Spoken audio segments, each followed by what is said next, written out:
we're fixing to learn a hot, flat-picking bluegrass gospel guitar solo for When the Roll is Called Up Yonder. It comes up third in the arrangement. There's banjo, then a mandolin solo, then watch that guitar. Let's learn it.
Wasn't that fun?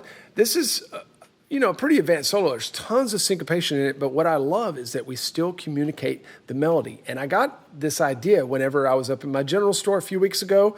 We actually recorded this song, me on banjo, Emmett Franz on dobro, and the incomparable Jake Stogdill on flat top guitar.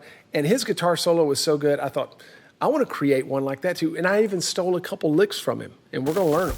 Hey, also, this guitar, this is one from my general store. I'm just borrowing it for this lesson. This is a Santa Cruz Tony Rice signature model. Oh, it feels as good as it looks, folks, and as good as it sounds. If you're interested in these Santa Cruzes, you need to learn more. You can come over to the general store and get it. Hey, and also, you should be a Gold Pick member because you get to access this full lesson, download the tabs, jam track, MP3s, all that. So you can go to Join Banjo Ben to learn more about that. Let's learn the verse for When the Roll is Called Up Yonder. Of first importance is to have the melody in mind. So if you don't know the song, if you don't know that melody, there's lots of cool licks to gain from this solo, but I think that you'll miss the main point. We need to have that melody in mind because we're going to take that melody and find neat syncopated ways to express it. But we've got to have that melody rolling, right, in our mind so that we can be faithful to it as much as we want or as much as we need. So the song goes, when the trumpet of the Lord shall sound, time shall be no more, and the morning breaks eternal, bright and fair. When the saved on earth shall gather over on the other shore, and the roll is called up yonder, I'll be there. That's the verse, right? And what we notice about that melody is it's very square. Okay, so whenever you go to play a solo for that, you might be tempted to communicate something like this, even if you add some harmony. And honestly, there's nothing wrong with that. I love, you know me, I love when you play the melody. But what we're going to begin to do is serve up some of those melody notes a little early, do some of them a little late, create some syncopation. So if I was singing it, I would sing it more like this when I think about it from a guitar perspective. When the trumpet of the Lord shall sound, and time shall be no more, and the morning breaks eternal, bright and fair. Right? Do you see what I'm saying? Like, we've got to be able to push and pull that melody because that's what we're going to do on the guitar. But we've still got to have that melody running through our minds so we don't lose it. Or else this is just going to turn into a bunch of licks, okay? Now, this is an advanced lesson. That's what I've classified it as. So I'm not going to spend a lot of time teaching you how to play each and every one of the notes. You ought to be able to use your ears. You ought to be able to read the tab that we have here and figure those out. What I'm going to talk to you more about is the approach to the melody and how to get some of these melody phrases in interesting ways. Now, we're going to kick it off at the beginning, right? When the trumpet, well, I'm going to do it like this. I can hear that melody, right? And as we look at this first line, here's what the melody does. Trumpet of the Lord shall sound. All of those notes are there. There's just a bunch of other notes with it. I'll play it for you.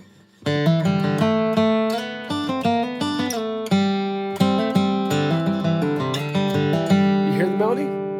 Play it one more time. Listen for the melody.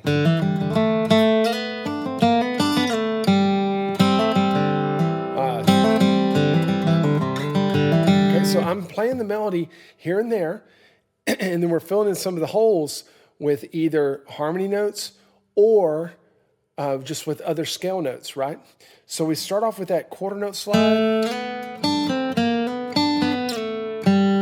And I'm playing a little game there with timing because I'm doing that slow slide going up and then measure, it's labeled measure 4, it's the third measure on the line. We're going to do a quick slide back home. And that's just one way to make it interesting, right? Then we're going to the C chord. One thing I want to point out there is that after we do that pull off to that melody note, that D string, and I'm immediately backing it up, sliding into the D note underneath it. Okay, so I love doing that. I love coming down to a melody note and then immediately coming up to a melody note. That just really makes that melody note stick out. If you're going, what note is it that sticks out in your mind? This note. So we're pointing at it from above and we're pointing at it from beneath. Okay, so that line again. Okay,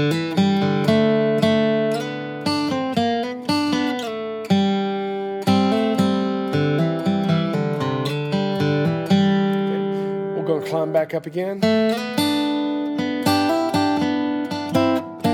Okay, now it's going to start to get very, very syncopated. And I've included some rest in here and there, like in measure 8 there. You see that 8th note rest. And that's partly just to help you be able to count those measures, right? But use your ears. Use your ears when all's said and done, rather than trying to pick apart the tab. But we're going up again because that melody is very repetitive. But this time, we're going to add a harmony note from above it. So where's the melody? That's the melody. When the melody comes down to here, that A note, I'm going to find it here. Just a different place to get it. And I'm kind of throwing some Tony type stuff in here. Now when you go to slide in measure 9, I'm going to do it with my middle finger. And I've got the slide written from 6 to 7, but I'd probably grab it 5 to 7. You're going to make this D7 shape. That's 7, 5, 7. And hold all of those out at the same time. So if they're ringing, then you'll come back down for another slide back down to 5. That's probably something that you'll have to practice just by itself. Just like I need to. When you just slide back down, then you're in place to do this hammer-on slide. Now, that's also throwing back to some Tony old home place type licks, right? And I like to leave that hammer-on down with my middle finger so that you get both of these notes sliding down, okay? The whole line.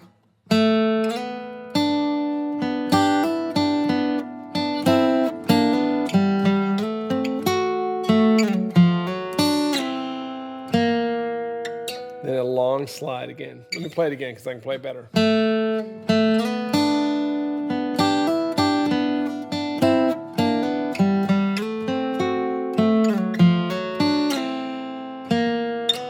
Sliding in with our ring finger. What's our melody doing? Same thing it did in the first line. Guess what? All those notes are there, but it gets very syncopated. So you can read the tab if you want, But it's probably better to just listen to what I play and try to copy. Pair that along with the tab. Sounds like this.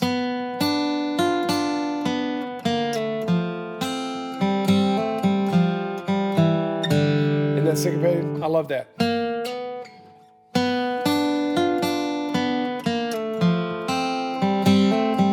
Now, what are we doing theoretically? We're getting ready to go from a G to a C chord, right?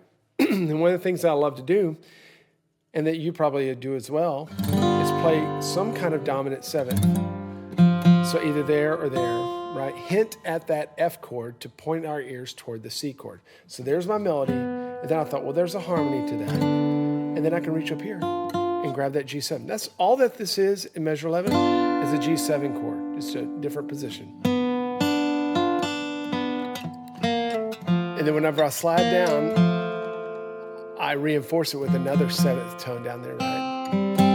And then again, it's a little bit of a delayed gratification for the melody, right? You keep expecting to hear, but I'm taking you down bit by bit until we finally arrive there. The whole line again.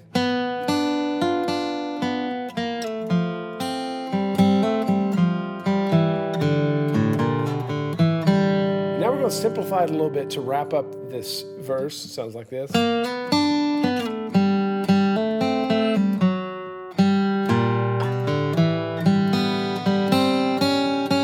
Into our chorus, which gets a little bit more difficult in places. I want you to notice the rest at the end of measure 16.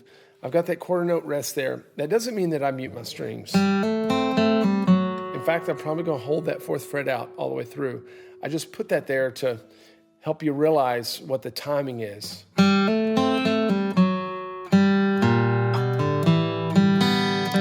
So much syncopation, and I have to say, I was really influenced by Kenny Smith, his style. I've never heard him play this song, but just his style.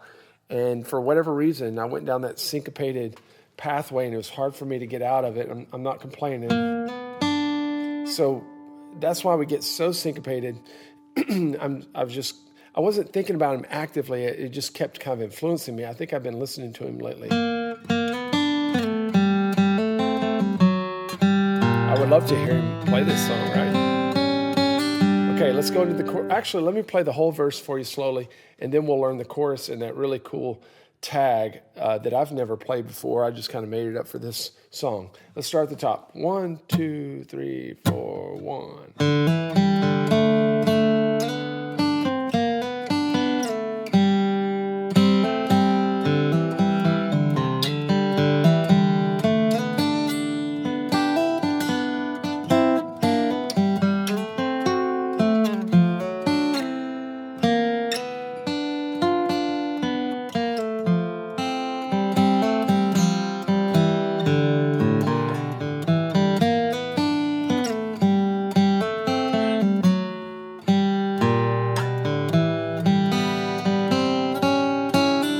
To the chorus we go, and if you're not a Gold Peak member at banjobenclark.com, come on over. Go to joinbanjoben.com to see all the benefits, including accessing this full lesson.